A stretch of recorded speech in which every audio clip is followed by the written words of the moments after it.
The National Security Bureau now knew the truth behind the destruction of Zao Base. They decided to work in conjunction with Army Command and formulated a plan that would protect Marol from the menace of Jamil's Death Soarer cannon.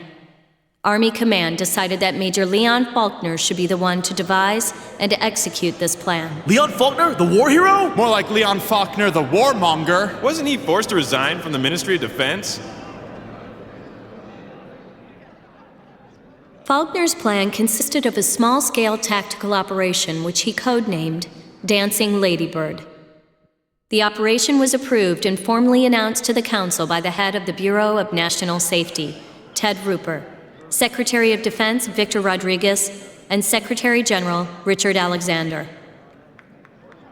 And I... Please, wait a moment. Explain the details of Dancing Ladybird to us. Sir, talking about that here would go against military regulations, so I'm afraid that I cannot.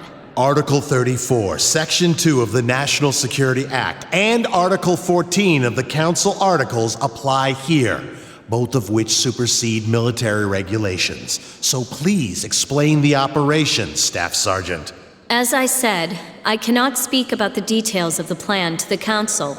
May I remind you that you are the one who made the request to stand as witness here today. So if you refuse to testify, you will be charged for violating the Articles of the Council. Sir, I understand, but I must refuse. On the grounds that there may be people here within the Council chambers who are tied to Jamil's secret agents. What? The Council members will not stand for this. How dare you accuse us? Silence! I demand order in these chambers. Before we started, Staff Sergeant Lambert, you signed an affidavit agreeing to report on any and all information relevant to your testimony today. If you decide to refuse to give details now, you will be breaking your oath to the Council, and you will be charged with obstructing an official investigation. Very well. Your objection will be noted. Now, please continue. The team for this mission was handpicked by the Major. He picked the members immediately. It was almost like he had expected something like this would happen. Major Leon Faulkner was the leader of the squad, and he had recruited First Lieutenant Brian Harris, Master Sergeant Martin Gardner, Second Lieutenant Bobby Archibald, and myself to fill out the other positions. Master Sergeant Martin Gardner was our unit's pilot. He was selected primarily for his excellent Gustav driving skills, but he is also an exceptionally skilled mechanic. Lieutenant Bobby Archibald was the electrical engineering specialist. For what we were about to attempt, his technological knowledge and adaptability were essential. I learned later that Major Faulkner didn't act alone in bringing this group together. Secretary Bolton of the National Security Bureau also played a part in assembling the team.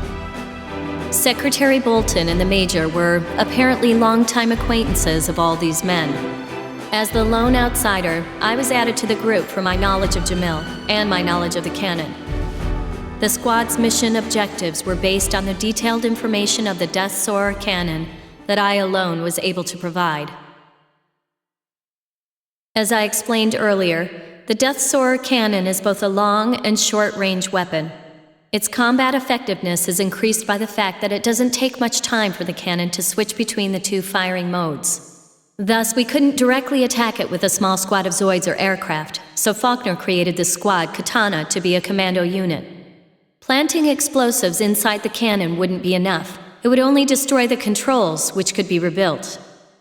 So the plan was to take over the control center and use another method to destroy it. Before we departed, I noticed we were carrying a lot of unusual equipment. I discovered several laser guidance systems in the cargo bucket of the Gustav we were using as transport. When I asked what we were guiding, the Major said, "A star." "A star?" That's right. Old Star. It's going to do one final job for Marol.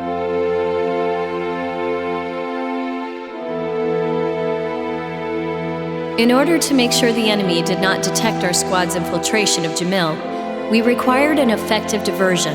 Major Faulkner's plan called for a platoon of Zoids to support us by acting as a decoy. Mace, the Zoid platoon that was able to escape the attack on Zao Base, was selected for this purpose. While Major Tullis and the rest of Mace Squad drew the enemy away, we executed our mission to destroy the cannon. You sent a Zoid platoon into enemy territory? They had to! That's right.